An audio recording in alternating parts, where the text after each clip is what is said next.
মসজিদের ভেতরে ঢুকে মুখে দাঁড়িয়ে আছে এরকম বয়স্ক চাচা হবে, সে ঢুকে দোয়া করছে, আল্লাহ গো একটা লটারির 1 ঘর টিকিট কেটেছি, আল্লাহ 1 কোটি ফেলি দিও, জীবনে আর তোমার ঘর থেকে বেরোবে না। বুঝতে পারছেন এ কত বড় হারাম তো? আচ্ছা লটারি হারাম না হালাল? হারাম। তাহলে এই দোয়া কখনো মসজিদে করা যায়? যাই না। আমার এলাকায় ফাঁস কাতারের নামাজি মা কেউ নেই, লোকরা মনে করে আউলিয়া, দাঁড়িয়ে আছে, টুপি আছে, হাতে তসবি, বাবার এই মসজিদে তসবি, কিন্তু সে লুকিয়ে লটারি কাটে। আর এই আমাদের দেশের লোক লুঙ্গি পরে না, এই আমি লুঙ্গি বাংলাদেশের লুঙ্গি পরে এসছি, তো কোঁচড়ে গুঁজেছে লটারির টিকিটটা, নামাজে দাঁড়াইছে, একটু টান খেয়েছে, মালটা ছেড়ে পড়ে গেছে। তার পেছনে যে ছিল সেও লটারিওয়ালা, সে সিজদায় গিয়ে দেখছে আল্লাহ বরকত লেগেছে, মালটা ভরে নিয়েছে, মেলা শেষ নাই। এই নামাজ পড়ে আসরের পড়ার পর টিকিটের দোকানে গিয়ে মালটা খুঁজছে, মালটা নাই। সে অন্য দোকানে মিলিয়ে দেখেছে 10,000 পড়ে গিয়েছে। এই তখন মগরিবের সময় খোঁজ নিলে, আসরের নামাজ আমার পেছনে কে ছিল বল? বললে অমুক।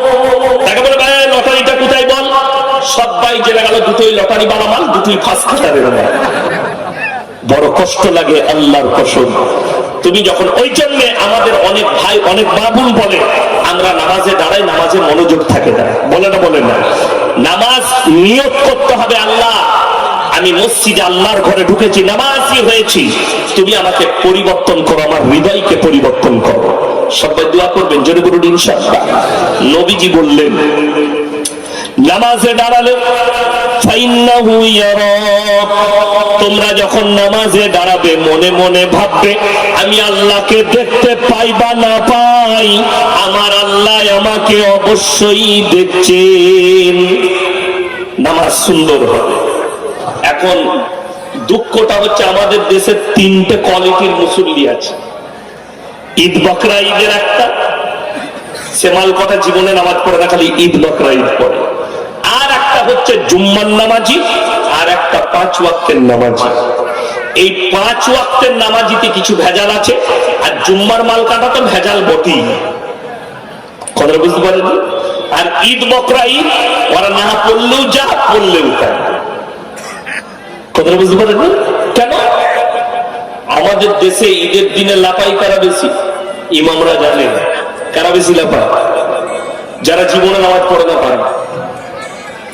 শেষকালে আসবে, শ্বশুর দিয়েছে একটা তোয়ালি গলায় লাগিয়ে, হুজুর নিয়তটা বলে দিবে। নিয়ত নিয়ে কি করবি? দরুদ শরীফ জানে না, সানা জানে না, আত্তাহিয়াতু জানে না, তাসবিহ জানে না, ও খালি নিয়ত নিয়ে মারামারি করবে। আল্লাহ মাফ করুন। আমি যেখানে নামাজ পড়াই 15-20টা গ্রাম পড়ে, একজন এসে বলছে হুজুর নিয়ত বলে দিবেন। আমি বললাম এই সানাটা জানো? আর তুই গিয়ে বস, তোর এমনি হবে না, তুই খালি মাথা ঠুকে দিয়ে ঘর যা। বলে কেন হুজুর? আমি তুই তো জোর থেকে আর নাই, আবার আগামী ঈদে আসবি, তো তোর না পড়াটাই ভাই, তুই যা পাচ্ছিস তাই কর। বলে কেন? আমি ওইটা নিয়ে কি করবি? কিন্তু ইমাম সাহেব যখন আল্লাহু আকবার বলে হাত ধরেছে, ইমাম রুকু, এরকম লোক আছে না? ইমামের 4 বার না হাত ঝাড়তে যাতে ও হারাম করে রুকু থেকে সিজদা করে আবার উঠে দেখছে মাল সব দাঁড়িয়ে আছে, তো ঘুরিয়ে দাঁড়িয়ে আবার লেগে গেলে। ঠিক বললাম না? তো তোর নামাজ তো এমনি হবে না। বড় কষ্ট লাগে, হাই রে মুসলমান।